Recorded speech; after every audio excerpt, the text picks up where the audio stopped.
Chapter 10. The Rescuer. 5 years of Selma's marriage passed without bringing children to strengthen the ties of spiritual relation between her and her husband and bind their repugnant souls together.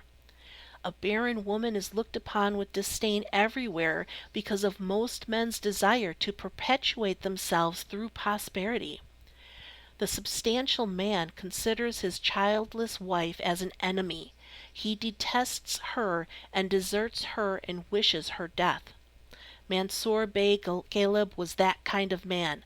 Materially, he was like earth, and hard like steel, and greedy like a grave. His desire of having a child to carry on his name and reputation made him hate Selma in spite of her beauty and sweetness. A tree grown in a cave does not bear fruit, and Selma, who lived in the shade of life, did not bear children. The nightingale does not make his nest in a cage, lest slavery be the lot of its chicks. Selma was a prisoner of misery, and it was heaven's will that she would not have another prisoner to share her life. The flowers of the field are the children of sun's affection and nature's love, and the children of men are the flowers of love and compassion. The spirit of love and compassion never dominated Selma's beautiful home at Ras Beirut. Nevertheless, she knelt down on her knees every night before heaven and asked God for a child in whom she would find comfort and consolation. She prayed successfully until heaven answered her prayers. The tree of the cave blossomed to bear fruit at last. The nightingale in the cage commenced making its nest with the feathers of its wings.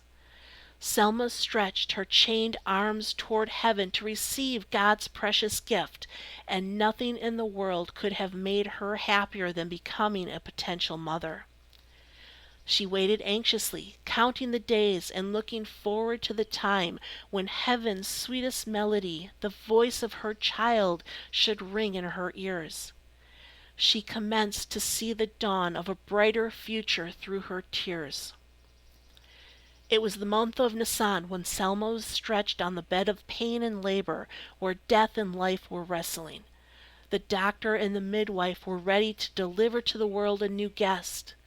Late at night, Selma started her successive cry, a cry of life's partition from life, a cry of continuance in the firmament of nothingness, a cry of a weak force before the stillness of great forces, the cry of poor Selma, who was lying down in despair under the feet of life and death.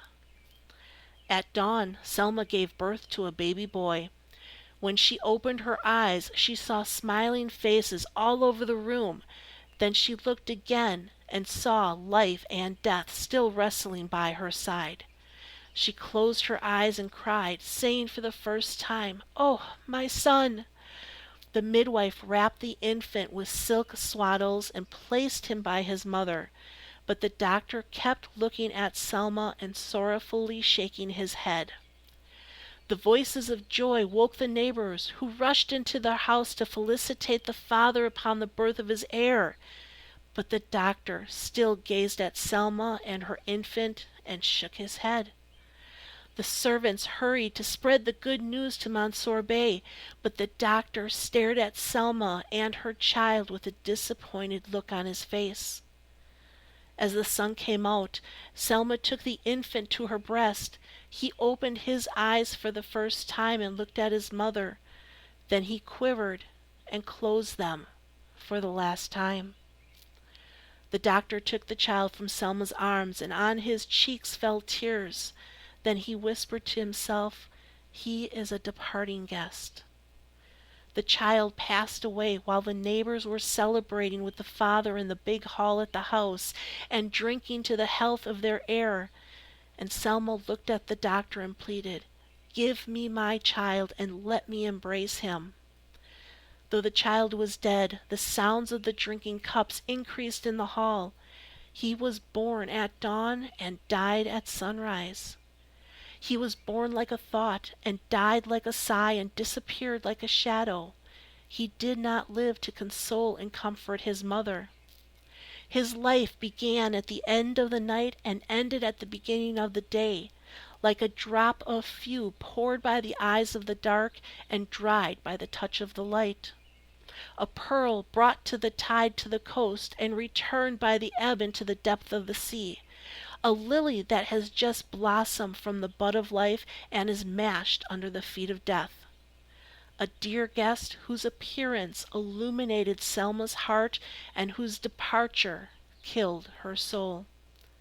This is the life of men, the life of nations, the life of suns, moons, and stars.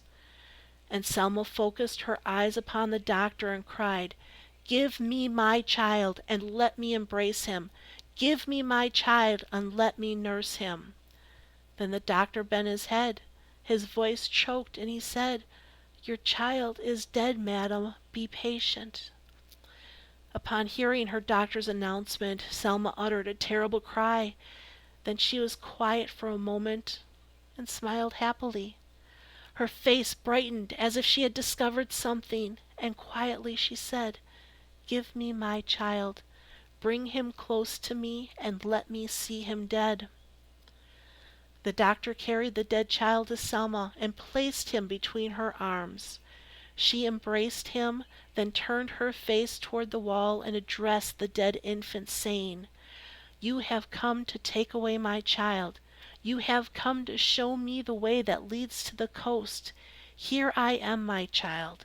Lead me and let us leave this dark cave." And in a minute the sun's ray penetrated the window curtains and fell upon two calm bodies lying on a bed, guarded by the profound dignity of silence and shaded by the wings of death. The doctor left the room with tears in his eyes, and as he reached the big hall the celebration was converted into a funeral. But Mansour Bey Ghalib never uttered a word or shed a tear. He remained standing, motionless, like a statue, holding a drinking cup with his right hand. The second day Selma was shrouded with her white wedding dress and laid in a coffin. The child's shroud was his swaddle, his coffin was his mother's arms, his grave was her calm breast. Two corpses were carried in one coffin, and I walked reverently with the crowd, accompanying Selma and her infant to their resting place. Arriving at the cemetery, Bishop Ghalib commenced chanting while the other priests prayed, and on their gloomy faces appeared a veil of ignorance and emptiness. As the coffin went down, one of the bystanders whispered, "This is the first time in my life I have seen two corpses in one coffin." Another one said, "It seems as if the child had come to rescue his mother from her pitiless husband." A third one said, "Look at Mansour Bey. He is gazing at the sky as if his eyes were made of glass. He does not look like he has lost his wife and child in one day." A fourth one added, "His uncle the bishop will marry him again tomorrow to a wealthier and stronger woman." The bishops and the priests kept on singing and chanting until the gravedigger was through filling the ditch. Then the people, individually, approached the bishop and his nephew and offered their respects to them with sweet words of sympathy. But I stood lonely, aside, without a soul to console me, as if Selma and her child meant nothing to me. The farewell bidders left the cemetery. The grave digger stood by the new grave holding a shovel with his hand. As I approached him, I inquired, "Do you remember where Faris Effendi Karami was buried?" He looked at me for a moment, then pointed at Selma's grave and said, "Right here.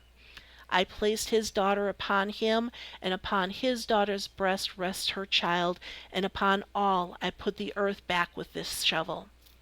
Then I said, "In this ditch you have also buried my heart." As the gravedigger disappeared behind the poplar trees, I could not resist any more. I dropped down on Selma's grave and wept. This concludes the book entitled The Broken Wings by Khalil Gibran.